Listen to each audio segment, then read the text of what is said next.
Hello everyone, it's Miss Thomas, and today we're going to look at solving systems of equations using substitution. So the steps for using substitution, the first one is to isolate the variable, which is get the variable by itself. And the second is to substitute it into the second equation and solve. So we're going to go ahead and solve this system. Our first equation is y equals 1 plus 5x. Our second equation is 12y minus 12 is equal to 60x. So typically you want to use a method that best serves the problems you're given and the way they're set up. So currently we have this y isolated. So we want to just go ahead and use that. The fact that it's isolated means y is equal to the 1 plus 5x. So we're going to go ahead and plug the 1 plus 5x in to the y in the second equation. So I'm going to go ahead and do that. So it's going to be 12. Instead of the y, I'm going to put 1 plus 5x minus 12 equals 60x. So now we have an equation of one variable. We can go ahead and solve it. You can solve this any way you like. If you want to use technology and solve it, that's fine. Graph each of these equations. But I'm just going to solve it algebraically. So I'm going to go ahead and distribute the 12. 12 times 1 is 12. 12 times 5x is 60x. So I wrote 6.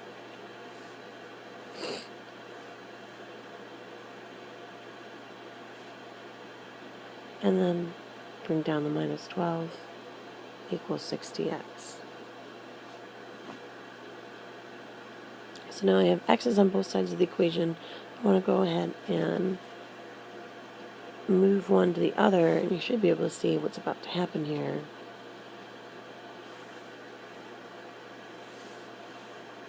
Okay, 60x cancels here, 60x cancels here. Also, when I combine like terms, 12 minus 12 equals 0.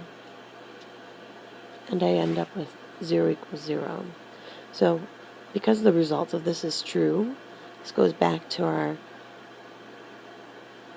no solution, infinitely many solutions. This is true, so this means there are infinitely many solutions.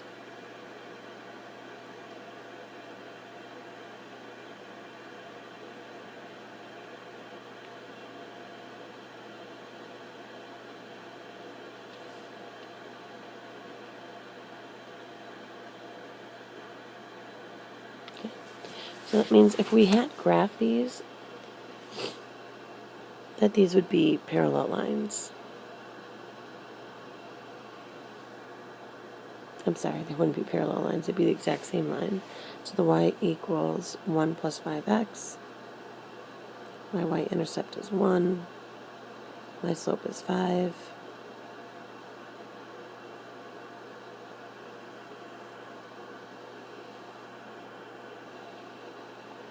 And if I were to go ahead and graph this equation, I'd find once I divide everything by 12, I end up with y equals 1 plus 5x again.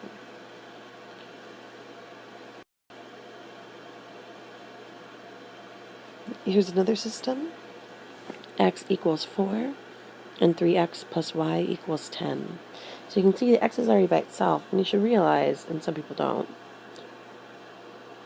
we've already got half of our solution. We know that these things have to intersect when x equals 4. So I'm going to go ahead and plug that in.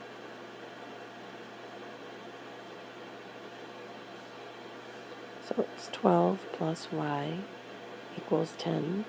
So if I subtract the 12 from both sides, then y is going to equal negative 2. So thinking about this graphically, I do like to keep that sort of connection going. Here's where x equals 4. If you recall, x equals 4 is a vertical line, and I should probably actually make that. I'll just sort of scoot that over there. That's where x equals 4.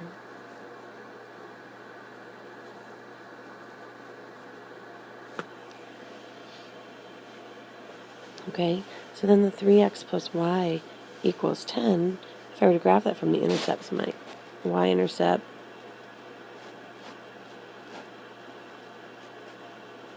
is a 10. My x-intercept is going to be 3.3.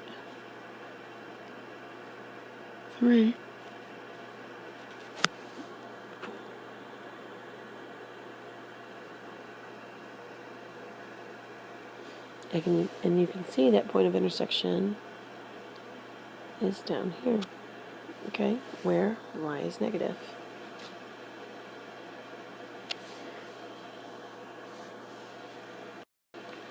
All right, our last problem, y equals 5x plus 2, and y equals, negative 2 plus 5. So this is one people tend to freeze and not know what to do. I would say this is best set up for graphing, because you can just throw this right in your graphing calculator. Y is already isolated, so you can go ahead and just graph both of these. But if we're going to solve it using substitution, that tends to throw people off. Keeping in mind that the first y is equal to 5x plus 2, it needs to go where the second y is. So it really just ends up being 5x plus 2 equals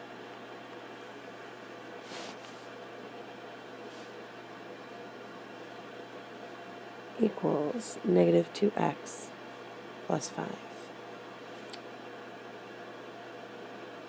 Okay, and then going ahead and solving that, I'm going to move the 2x over to the left-hand side of the equation. 7x plus 2 is equal to 5. So then subtracting the 2 from both sides, 7x equals 3. So x is going to equal 3/7. So if I go ahead and substitute that in, y equals 5 times 3/7 plus 2. Y is going to equal 15/7 plus 2.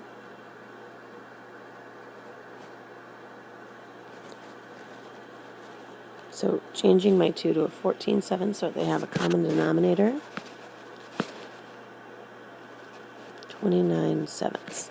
So this is a crazy looking answer. I'm going to go ahead and check this just to make sure it's actually right. So plugging it into my second equation, 29/7 equals negative 2 times 3/7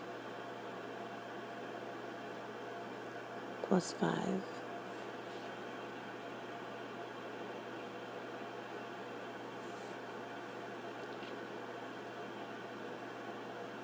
Negative 6/7, and if I change 5 to something over 7, it's going to be 35/7. So 35 minus 6